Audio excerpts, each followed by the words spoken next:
지난주에 제목이 뭐였죠? 제목은 기억나셔야 되잖아요. 안식일이 아니라 안식에 대해서 여러분들한테 말씀을 드렸습니다. 그러면 그 안식은 우리는 보통 쉬는 거라고 알고 있었는데, 안식은 하나님의 일하심이구나. 하나님이 일하심으로 말미암아 누가 쉼을 누리게 된 거예요? 누가 안식하게 된 거라고요? 우리가 안식하게 되었구나. 기억이 나셔야 됩니다. 그런데 제가 이제 결론을 그 정도에서 마무리 졌더니 저도 예상을 했거든요. 왜냐하면 저희 교회 유튜브 숫자가 이미 구독자가 700명이 넘었습니다. 아무도 안 놀라시지만 저희 교회 구독자가 700명이 넘고 실시간 예배로 지금 몇 명 예배 들어와 있어요? 이렇게 보면 알 수 있잖아요. 그러면 저희 교회 교인들이 아닌 분들도 지금 보고 있다고요. 그럼 알고리즘으로 분명히 안식이라는 주제를 가지고 설교를 했기 때문에 안식교라든지 또 제7일 재림 또 구원파 이분들은 알고리즘이 뜰 거란 말이죠. 안식일에 대해서 누군가가 설교를 하네? 누군가가 받겠죠. 아니나 다를까 주중에 누가 책을 한 권 선물을 했습니다. 저희 교회에다 갖다 놓은 거죠. 저는 내용을 볼 필요도 없습니다. 왜냐하면 무슨 책인지 그냥 알거든요. 대부분 구원파 또 안식일에서 안식일을 중요시 여기는 그 사람들이 갖다 놓은 책이겠죠.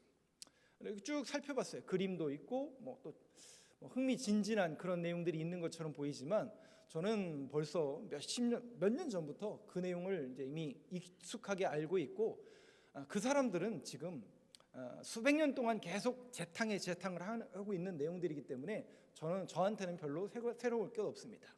여러분들에게 한 가지 이 부분에 대해서 정확히 말씀을 드리면, 그들이 안식일을 왜 기존 교회들은 개혁주의 개신교회는 지키지 않느냐라고 거론을 한단 말이죠. 아니 분명히 목사님이 지난주에 안식일은 하나님이 일하시는 날, 근데 그 하나님의 일하시는 날은 뭐로 결론이 나야 되냐면 그 하나님의 일하심은 누굴 통해서 완성된 거라고요?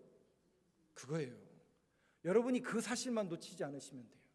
즉 우리는 예수 그리스도가 가장 중요하고 그분이 나의 하나님이시오, 나를 위한 구원자시오, 그분이 우리를 위하여 일하심으로 내가 쉼을 얻었다라는 그 신앙 고백을 안식이라는 그 단어 속에 녹여내는 겁니다.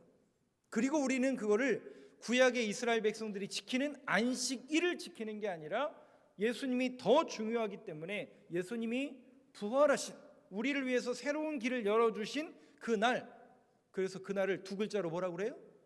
주일.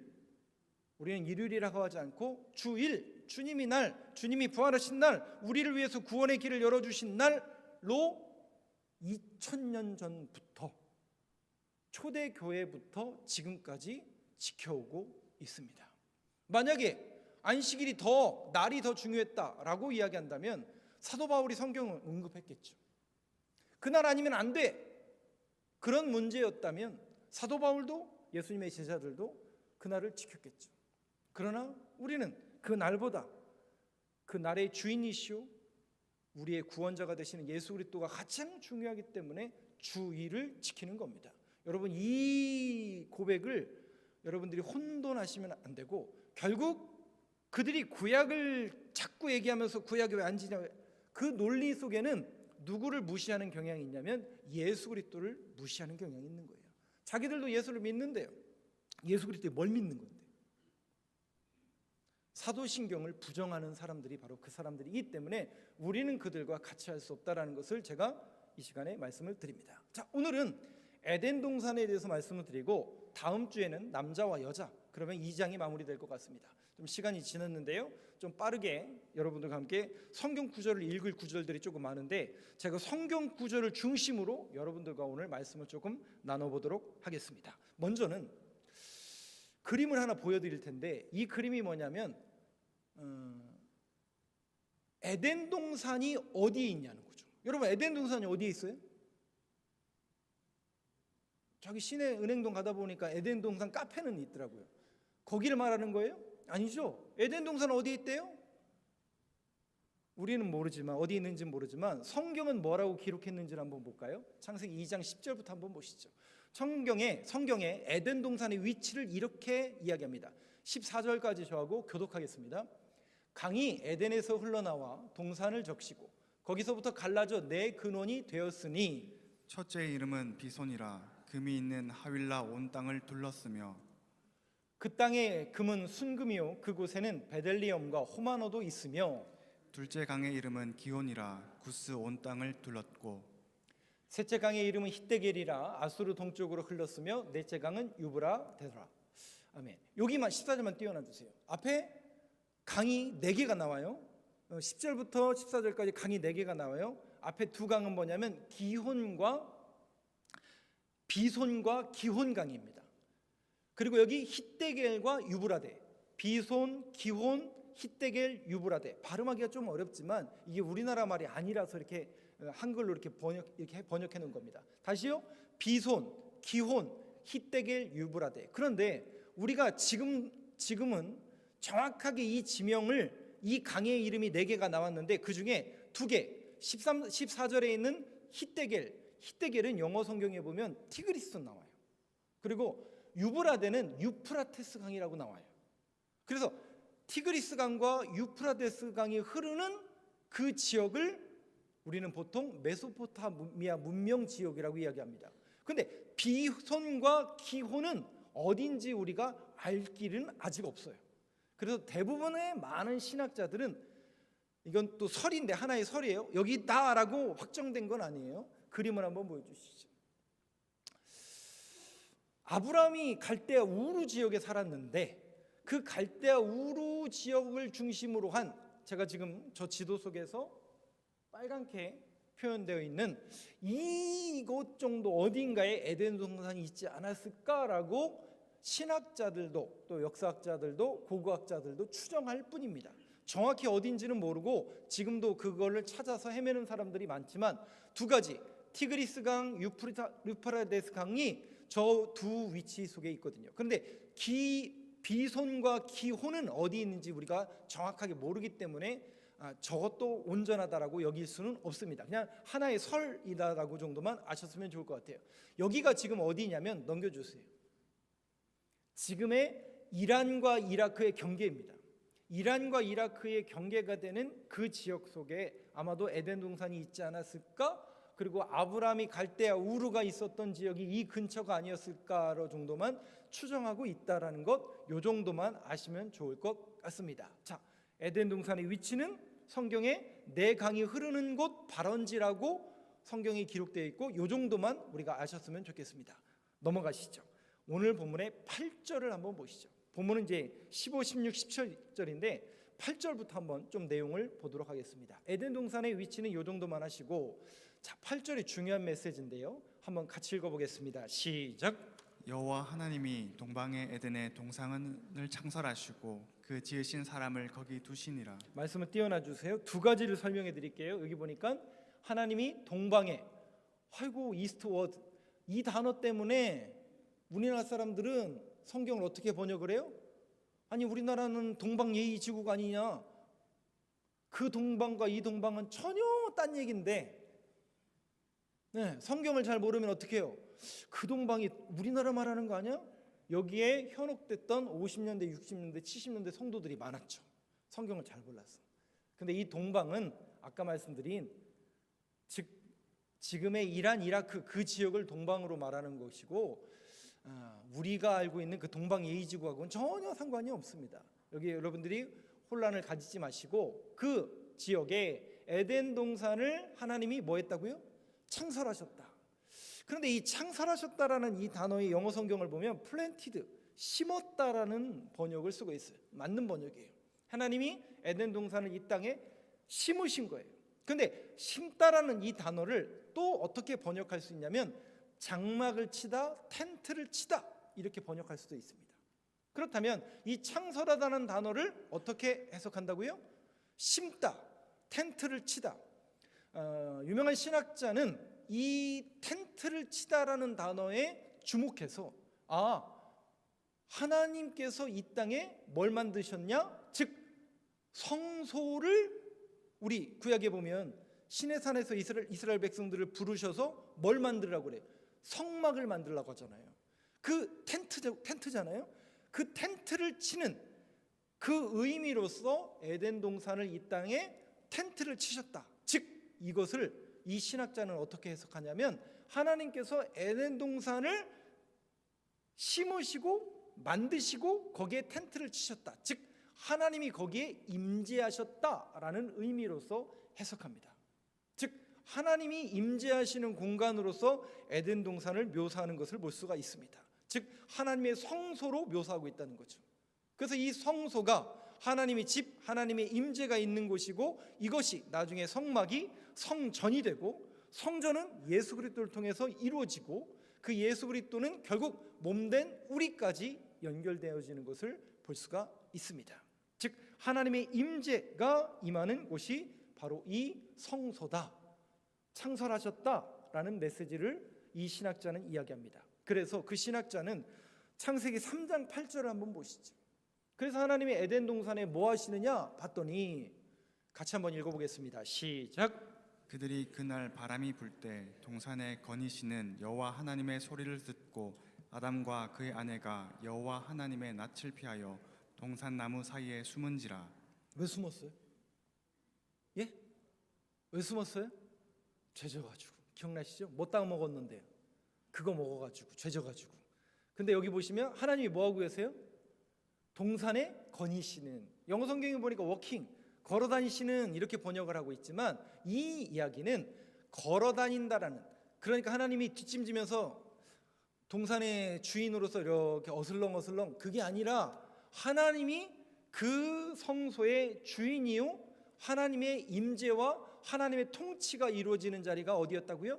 에덴 동산이었다는 것입니다. 창설하시고 라는 의미가 그 안에 담겨져 있죠. 그런데 그 하나님이 창설하시고 세우신 그 하나님의 임재와 통치와 하나님께서 함께 하시는 그곳에 하나님께서 누구를 세우시는가? 8절을 다시 한번 보시죠. 2장 8절이요. 아까 창설하시고 그 다음이 뭐예요?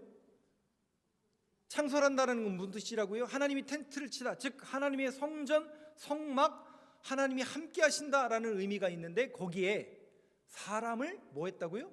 두신이라. 이 두신이라는 숨이라는 단어를 썼네요. 숨이라는 단어는 뭐냐면 임명하여 고정시키다. 즉 하나님께서 아담이라는 그 첫사람을 만드셨을 뿐만 아니라 그 사람을 에덴 동산에 뭐 했다고요?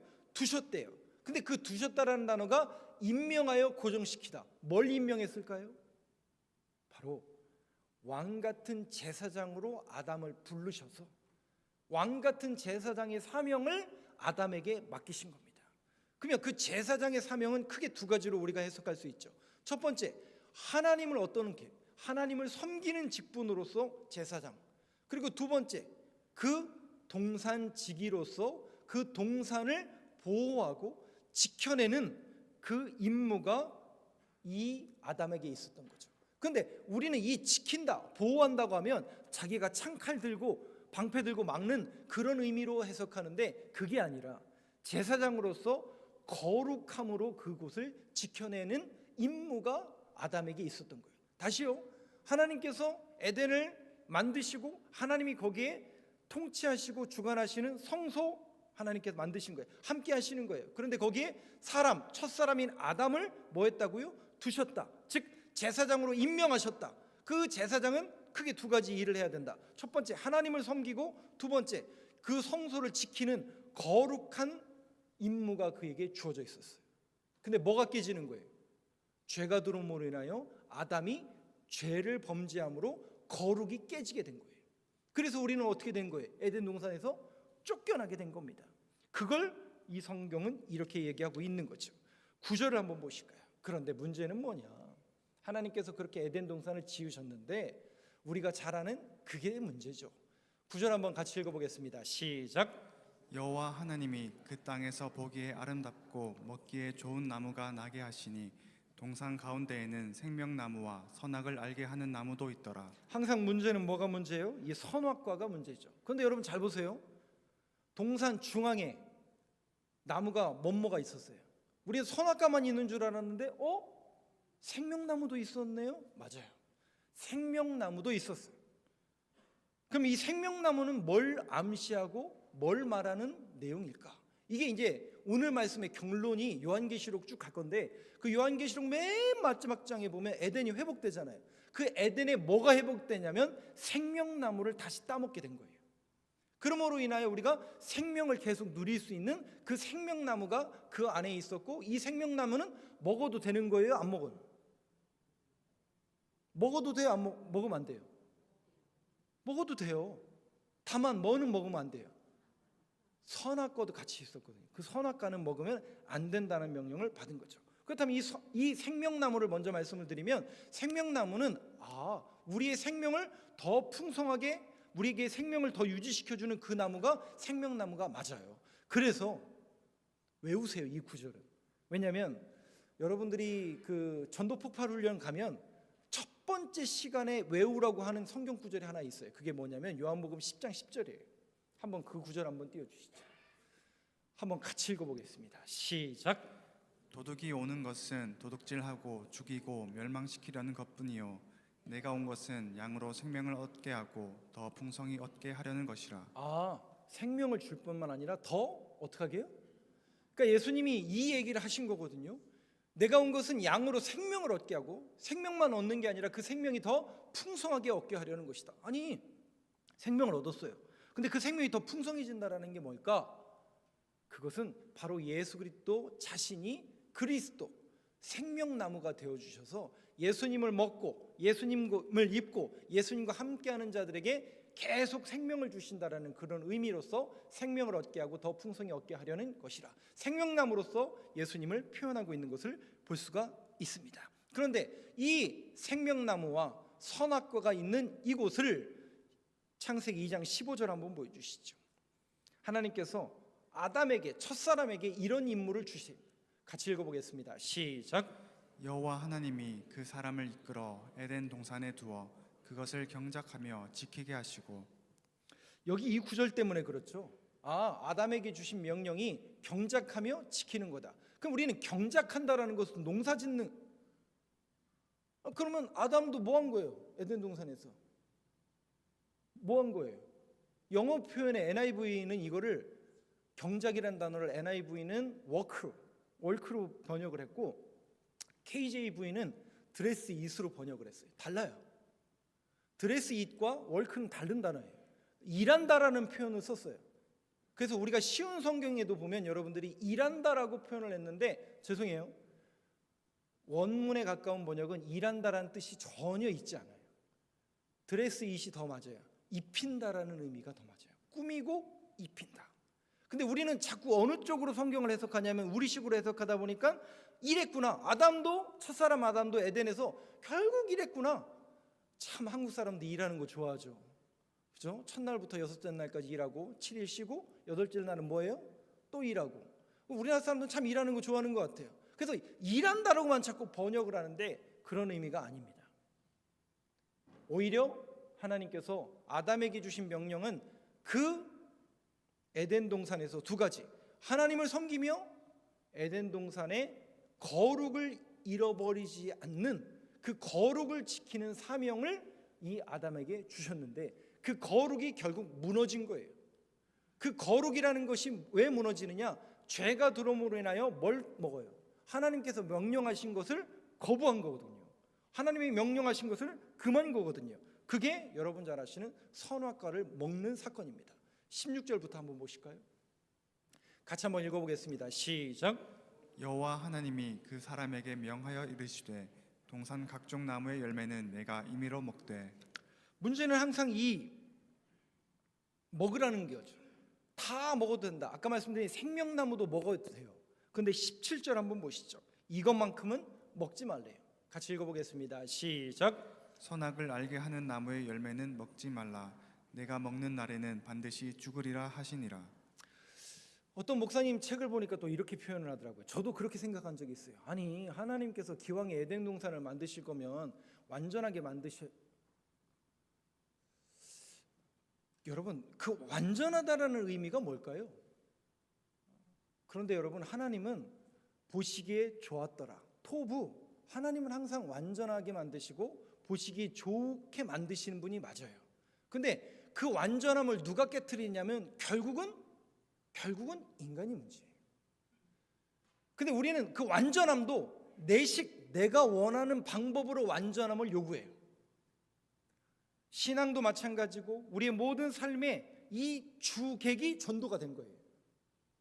그러니까 결국 인간의 모든 문제의 근원을 한번 여러분들이 이렇게 타고 올라가 보면 하나님이 원하시는 것이 무엇인가, 우리 인간이 원하는 것이 무엇인가, 이 두 개의 갈등이고 싸움이에요.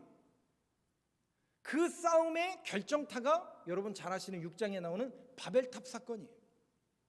제가 이제 어떻게 결론으로 이 내용을 가는지 한번 보시죠. 저도 이 부분에 대해서 너무 헷갈렸어요. 뭐냐면 이 선악과 문제만 나오면, 아니 하나님 기왕에 선악과를 만드실 거면 선악과가 무슨 뜻이에요? 나무인데 무슨 나무라고요? 선과 악을 알게 하는 나무. 그래서 영어 번역도 good and evil, 그러니까 좋은 것과 나쁜 것을 구별하는 나무, 그 지식을 아는 나무라는 뜻이거든요.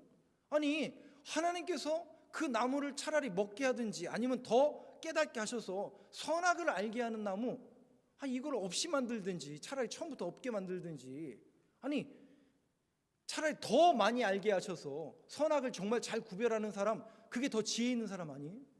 이게 하나님이 더 원하시는 거 아니에요? 선악을 더 잘 구별해야 우리가 선으로 악을 이길 수 있는 거 아니에요? 근데 왜 하나님은 이걸 못 먹게 하셨을까? 저도 이것이 해결이 되지 않았어요. 그러면 이 말씀 속에서 본의 하나님의 뜻이 무엇일까? 성경 구절을 통해서 여러분들한테 말씀을 좀 드리겠습니다.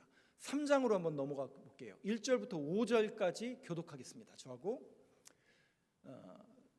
그런데 뱀은 여호와 하나님이 지으신 들짐승 중에 가장 간교하니라. 뱀이 여자에게 물어 이르되 하나님이 참으로 너희에게 동산 모든 나무의 열매를 먹지 말라 하시더냐. 여자가 뱀에게 말하되 동산 나무의 열매를 우리가 먹을 수 있으나 동산 중앙에 있는 나무의 열매는 하나님의 말씀에 너희는 먹지도 말고 만지지도 말라 너희가 죽을까 하노라 하셨느니라. 뱀이 여자에게 이르되 너희가 결코 죽지 아니하리라. 너희가 그것을 먹는 날에는 너희 눈이 밝아져 하나님과 같이 되어 선악을 알 줄 하나님이 아심이라. 3절을 한번 뒤로 넘겨주시겠어요? 잘 보세요. 3절에 보세요. 동산 중앙에 있는 나무의 열매는 하나님의 말씀에 너희는 먹지도 말고 만지지도 말라.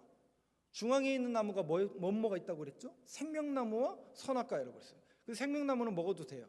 선악과는 먹지 말라 명하셨어요. 분명히 2장에 먹지 말라 명하셨어요. 너희가 죽을까 하노라. 그 죄의 결과가 뭐라는 거예요? 아니 목사님, 아니 그거 나무 하나 먹은 게 큰 정말 죽을 것 같은 죄 맞아요?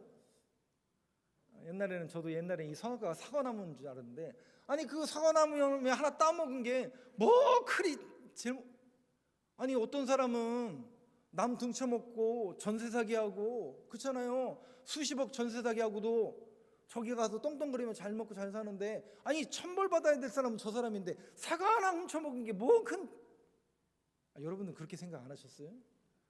저는 늘 이거, 아니 하나님 이거 억울한 거 아닙니까?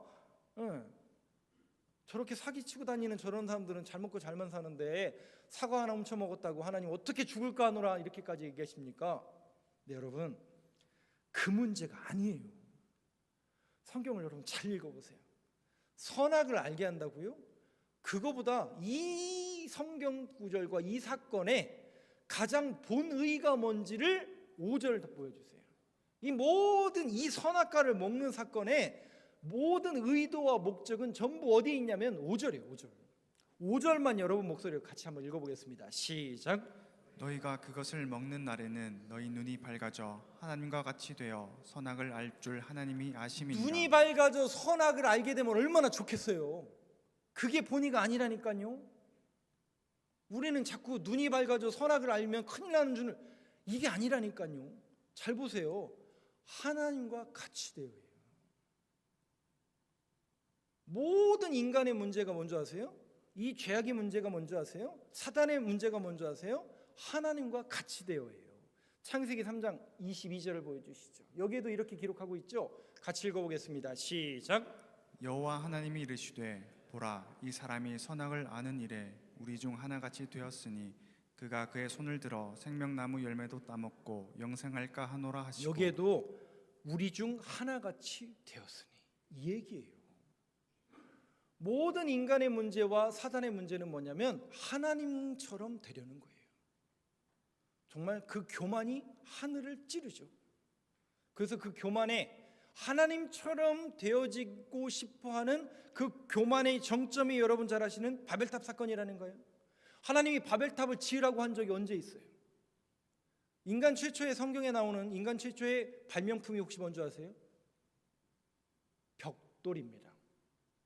인간이 만든 그 창조물인 벽돌로 인간이 뭘 하는 줄 아세요? 바벨탑을 쌓더라고요. 바벨탑은 뭡니까? 우리의 힘으로 더 이상 홍수를 면하자. 우리의 힘으로, 우리의 능력으로 하나님의 말씀을 이겨내보자. 전부 주객이 전도되어서 우리의 이익, 우리의 풍성함, 우리의 유익을 위해서라면 하나님의 말씀보다 이것이 더 앞서는, 즉 신본주의와 인본주의의 싸움이 창세기 2장부터 시작이 됩니다.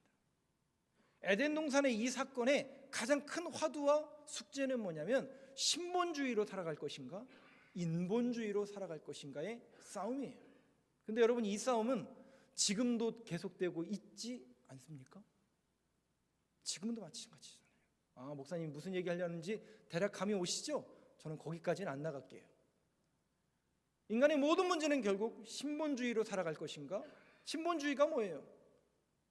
하나님이 기뻐하시고 하나님이 원하시는 뜻이 무엇인가를 이루는 삶, 이루는 교회. 근데 인본주의는 뭡니까? 우리의 기쁨, 우리의 만족, 우리가 좋아하는 것, 우리 교회가 원하는 것.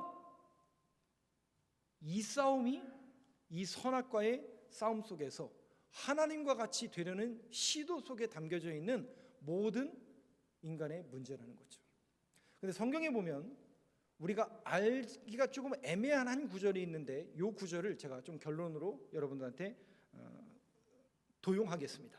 24장 50절을 한번 보시죠. 창세기 24장 50절 같이 한번 읽어보겠습니다. 시작. 라반과 부두엘이 대답하여르되 이 일이 여호와께로 말미암았으니 우리는 가부를 말할 수 없노라. 이게 무슨 얘기냐면 아브라함과 사라가 이제 이삭을 출생을 했는데 이삭이 이제 결혼할 때가 된 거예요. 그래서 그 동네에 있는 가나안 땅에 있는 이방 여자랑 결혼하는 것보다 우리 조상 라반의 보내서 라반의 조카들, 그 자녀들의 우리 친척 중에 하나와 결혼하는 그 배우자를 만나게 해줘야 되겠다라고 해서 아브라함이 자기의 몸종이었던 엘리에셀을 저 머나먼 밧다마람으로 보냅니다. 근데 거기에서 누굴 만나냐면 여러분 잘 아시는 라반이라는 레베카인데 리브가, 그죠? 리브가의 아버지인 라반과 그의 이제 조카 삼촌이 된 부두엘을 만나는 그 사건입니다. 그래서 그 엘리에셀이 리브가를 만나서 이 여인은 하나님이 우리에게 허락하신 것이다라는 그 이야기를 그 라반과 부두엘에게 얘기한 거예요. 그랬더니 라반과 부두엘이 뭐라고 얘기하냐면 이렇게 얘기하는 겁니다. 이 일이 누구로 말미암았다고요? 여호와로 말미암았으니 우리는 가부를 말할 수 없다. 이 일이 옳은 일인지 그른 일인지 우리는 판단할 방법이 없고, 이 모든 판단의 근거와 동기와 원인과 그 시작은 결국 누구라는 얘기예요? 여호와께로 말미암았으니. 여러분 이거예요. 여호와께로 말미암았으니. 우리가 인생을 살아가다 보면 우리의 문제가 아닌 경우가 있고 우리의 소관이 아닌 경우가 있죠. 아니요, 제가 오늘 여러분들에게 주지시키고 결론적으로 말씀드리고 싶은 것은 신앙인은 결국 무엇을 붙들고 살아가는 사람들이냐? 여호와께로 말미암았으니. 이게 바로 신본주의. 여호와께로 말미암았으니. 즉 이 일이 여호와께로 말미암았으니 이 모든 문제의 최종적인 권위와 통치와 질서를 하나님께 맡기는 것, 이걸 우리는 신본주의라고 합니다. 인본주의는 뭐예요? 그거의 반대겠죠. 우리가 할 수 있다, 우리의 힘으로 가능하다, 우리의 능으로 이 모든 것이 된다, 인간의 기준으로 모든 것을 판단하며 시시비비를 하나님의 말씀의 기준을 두는 것이 아니라 인간의 기준으로 두는, 즉 모든 권위와 통치와 질서를 인간의 기준으로 놓다 보니까 이것이 자꾸 시비가 되고, 이게 맞냐, 저게 그러냐, 쟤가 나쁜 놈이냐, 얘가 나쁜 놈이냐. 성경은 걔나 쟤나, 죄송해요, 그분은 다 하나님 입장에서 보면, 그러니까 이렇게 판단하는 것을 우리는 신본주의라고 이야기한다는 거죠. 그런데 결국 그 인본주의의 결론이 뭐냐? 아까 말씀드린 것처럼 죽음이었어요. 근데 하나님이 사랑하신 자녀들을 죽음으로 내몰지 않거든요. 멸망으로 내몰지 않거든요. 그래서 살 길을 열어주세요. 창세기 3장 24절 한번 보시죠. 이게 결론이 돼야 되겠죠. 같이 읽어보겠습니다. 시작. 이같이 하나님이 그 사람을 쫓아내시고 에덴 동산 동쪽의 그룹들과 두루 도는 불칼을 두어 생명나무의 길을 지키게 하시니라. 쫓겨나요. 어디로 쫓겨나요? 동쪽으로 쫓겨나요. 그 동쪽에 입구가 있어요. 근데 여러분 기억나세요? 성막은 아까 하나님의 임재가 있는 곳이라고 그랬죠. 성막의 문이 동쪽입니까? 서쪽입니까? 남쪽입니까? 뭐 남았죠? 북쪽입니까? 어느 방향이에요? 동쪽이에요. 성전은요? 동쪽이에요. 아니 목사님, 문을 여러 개 만들어야 빨리 사람들이 나가죠. 죄송해요. 성전의 문은 오로지 동쪽입니다. 에덴 동산도 입구가 동쪽에 있어요. 여러분 에스겔서 37장 또 47장에 보면 성전에 물이 흘러나와요. 그 물이 발목, 무릎, 허리. 근데 그 물이 지나는 곳마다 뭐가 살아나요? 생명이 살아나요. 그 물이 어디서부터 흐르는 줄 아세요? 동쪽으로 흘러요. 그러면 이 동쪽은 결국 인간이 쫓겨난 문이기도 하지만 다시 들어와야 되는 문이기도 해요. 그래서 신약 성경에 보면 예수님이 성막에 양의 문이 되셨다. 그 양의 문이 동쪽 문이에요. 그래서 우리는 하나님을 만나려면 동쪽 문으로 들어가는 거예요. 우리 교회도 문을, 이거 동쪽 맞나? 제가 알기로는 남쪽일 것 같아요. 북쪽이 이쪽이잖아요. 그 동쪽은 패역한 죄인이 에덴에서 쫓겨난 문이기도 하지만 다시 들어오는 문이기도 해요. 그 문이 누구라고요? 예수 그리스도. 예수 그리스도를 통해서 그 문을 통과하는 자에게 생명과 은혜와 회복을 약속하고 계시는 겁니다. 그래서 이거를 결론적으로 창세기 맨 마지막, 창세기가 아니죠, 창세기가 우리가 맨 앞에 있다면 에덴 동산에서 쫓겨난 이 불쌍한 영혼들을 하나님께서 살리시기 위해서 이 성경의 맨 마지막 장 에덴 동산을 결국 회복하는 사건이 22장이에요. 요한계시록. 저하고 몇 절만 교독하냐면 5절까지만 한번 교독해 보겠습니다. 한번 보세요. 결국 에덴 동산의 회복이 어떻게 이루어지는가? 바로 그 예수 그리스도로 동문이 되시는 예수 그리스도를 통해서 회복이 되는 그 이야기가 여러분 우리 성경 맨 마지막에는 요한계시록 22장 1절부터 5절의 말씀입니다. 저하고 교독해 보겠습니다. 또 그가 수정같이 맑은 생명수의 강을 내게 보이니 하나님과 및 어린 양의 보좌로부터 나와서 길 가운데로 흐르더라. 강 좌우에 생명나무가 있어 12가지 열매를 맺되 달마다 그 열매를 맺고 그 나무 잎사귀들은 만국을 치료하기 위하여 있더라. 다시 저주가 없으며 하나님과 그 어린 양의 보좌가 그 가운데 있으리니 그의 종들이 그를 섬기며 그의 얼굴을 볼 터이요 그의 이름도 그들의 이마에 있으리라. 같이 한번 읽겠습니다. 시작. 다시 밤이 없겠고 등불과 햇빛이 있을 데 없으니 이는 주 하나님이 그들에게 비치심이라. 그들이 세세토록 완노릇하리로다. 영원토록 완노릇하며 제사장으로서 저와 여러분들을 부르신 거예요. 그리고 어디로 회복하기를 원하시냐면 에덴 동산으로 저와 여러분들을 회복하시는 게 성경의 결론입니다. 오늘 말씀에 여러분들이 꼭 기억하셔야 될 메시지 두 가지입니다. 첫 번째는 아까 창세기 2장 8절에 보니까 하나님이 에덴 동산을 어떻게 하셨다고요? 만드시고 그리고 거기에 사람을 두신 거예요. 아담을 두신 거예요. 근데 그 아담을 그냥 둔 게 아니라 그냥 놓은 게 아니라 그에게 임무를 주셨죠. 하나님을 섬기며 거룩함을 지켜내는 그 임무를 주셨는데 그 임무가 깨져버렸어요. 왜냐하면 사단이 속삭였죠. 누구처럼 되라고요? 누구처럼 되라고요? 하나님처럼 되라는. 여러분, 이제는 우리가 이 약속의 말씀을 여러분들이 들으셨다면 하나님같이 되려는 시도를 이제는 내려놓고 하나님만이 우리의 최종 권위자요, 통치자요, 주인 되심을 내가 믿습니다. 그 사실을 믿는 자들에게 회복의 길을 열어주신 것이 요한계시록의 말씀이라면 그 말씀을 붙들게 하시고 새롭게 시작된 이 한 주도 우리의 모든 일상의 자리에 주님만이 주인이 되어 주셔서 그 주님 따라가는, 그 주님 바라보는 삶을 살아내는 신앙인의 삶을 걷게 하여 주옵소서. 함께 결단하며 나아가는 저와 여러분들의 모습이 되길 간절히 소망합니다.